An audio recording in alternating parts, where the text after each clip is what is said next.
여러분, 혹시 소리 하나에 한 문명 전체의 사상과 비밀이 담겨 있을 수 있다는 생각 해보셨나요?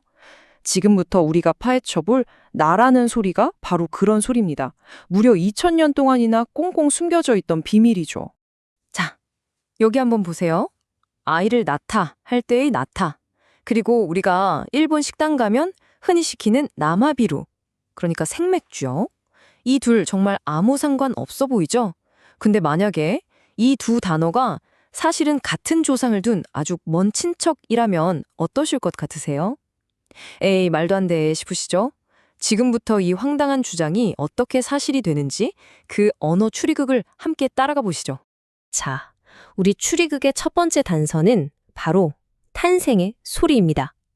글자가 아니라 소리, 그 자체의 모든 비밀의 열쇠가 숨어 있습니다. 그 열쇠는 바로 성음 상징이라는 원리인데요. 말이 좀 어렵죠. 쉽게 말해서 옛날 사람들은 소리의 느낌 그 자체가 곧 뜻이라고 생각했다는 거예요. 예를 들어 쨍 하는 소리는 뭔가 깨지는 느낌을 주고 둥실은 떠다니는 느낌을 주잖아요. 바로 그거죠. 소리가 곧 의미였던 겁니다. 자, 그럼 나는 어떨까요? 한번 직접 해보시면 바로 느낌이 와요.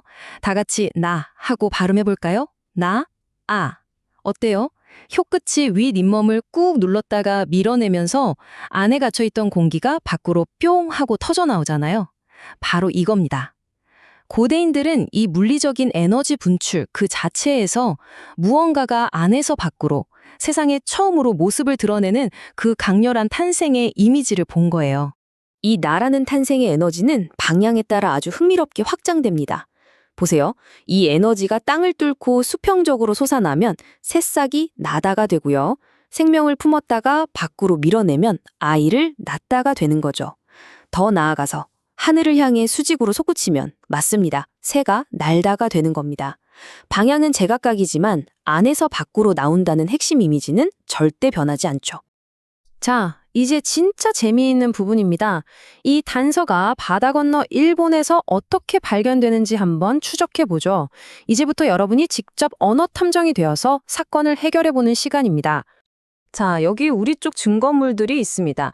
나다, 나타, 그리고 날 것. 이 단어들의 공통점이 뭘까요?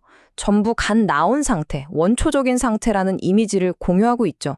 자, 이제 여러분이 탐정이 될 차례입니다. 퀴즈 나갑니다. 날 것이라는 건 말 그대로 갓 나온 상태, 아무런 가공도 거치지 않은 원초적인 상태를 뜻하잖아요. 그렇다면 일본어에서 바로 이 날 것, 생의 의미를 가진 단어 중에 우리말 날 것과 쌍둥이처럼 닮은 녀석은 과연 뭘까요? 힌트를 드리자면 여러분도 정말 자주 쓰는 단어입니다. 뭘까요? 정답은 네, 바로 나마입니다. 나마비루 할 때 그 나마요. 자, 이제 이 표를 보시면 와, 이건 거의 퍼즐 조각이 딱딱 맞아 들어가는 수준이죠? 우리말 나다는 일본어 나루가 되고 나타는 나스가 되고 결정적으로 날 것은 나마가 됩니다. 의미도 거의 똑같아요. 이건 그냥 우연히 비슷한 수준이 아니라 뿌리가 같다고밖에는 설명할 수 없는 언어학적인 친자 확인 검사 결과 같은 겁니다. 근데 여기서 궁금한 점이 생기죠. 아니, 날이랑 나마는 좀 다른 거 아니야? 하고요. 바로 여기에 마지막 단서가 있습니다. 언어학적으로 보면 고대 한국어의 리을 받침 소리는 일본어로 건너가면서 발음하기 쉬운 밈 같은 소리로 바뀌는 경우가 아주 흔했어요. 그러니까 날이 나마가 된 건 그냥 어쩌다 보니 베이직한 게 아니라 아주 예측 가능한 과학적인 변화였다는 거죠. 자, 이렇게 핵심적인 연결고리를 찾아냈습니다. 그럼 이제 시야를 확 넓혀서 이 나라는 작은 씨앗이 얼마나 거대하고 위대한 세계를 만들어냈는지 한번 살펴보겠습니다. 놀랍게도 나의 에너지는 그냥 한 생명이 태어나는 것에서 끝나지 않았어요. 고대인들은 이 밖으로 나타난다는 개념을 어마어마하게 확장시켰는데요. 우리가 사는 이 공동체, 바로 나라가 어떻게 탄생했는지까지 이 나라는 소리로 설명했습니다. 이 흐름을 보면 정말 놀랍습니다. 보세요. 맨 처음 나라는 한 개인이 세상에 태어납니다. 이게 1단계. 그리고 이 개인이 가만히 있는 게 아니라 세상 밖으로 나아갑니다. 이게 2단계죠.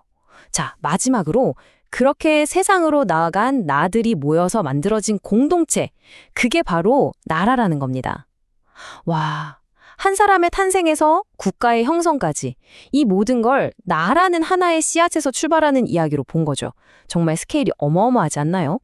그럼 왜 이렇게 중요한 의미를 하필 이은 소리에 담았을까요? 다른 소리랑 비교해보면 그 특별함이 보입니다. 예를 들어 기역이나 디귿 같은 소리는 공기를 탁 하고 막았다가 터트리잖아요. 뭔가 단절되고 부딪히는 느낌이죠. 하지만 니은 소리는 어때요? 하고 부드럽게 코로 공기가 흘러나오죠. 막힘이 없어요.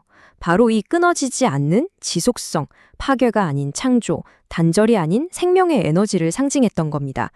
자, 이제 모든 증거와 정황이 나왔습니다. 2000년을 이어온 이 언어 추리극의 최종 판결을 내릴 시간입니다. 최종 판결은 이렇습니다. 우리가 지금까지 추적한 건 단순히 단어 몇 개가 아니었던 겁니다. 모든 생명과 공동체는 안에서 밖으로 태어난다는 고대인의 거대한 세계관, 그 철학 전체가 나라는 하나의 소리줄기에 담겨서 저 멀리 일본 열도까지 전해진 것이죠. 결국 나라는 소리의 여정은 그냥 말이 좀 퍼져나간 게 아니에요. 이건 하나의 문명이 품고 있던 지혜와 철학이라는 위대한 유산이 바다를 건너 새로운 땅에 뿌리 내린 아주 웅장한 서사시였던 겁니다. 오늘 우리가 나의 비밀을 파헤친 것처럼 어쩌면 여러분이 지금 이 순간에도 무심코 쓰고 있는 말들 속에는 또 어떤 놀라운 고대의 역사와 이야기가 살아 숨쉬고 있을까요? 이제부터는 모든 단어가 조금은 다르게 들리지 않을까요?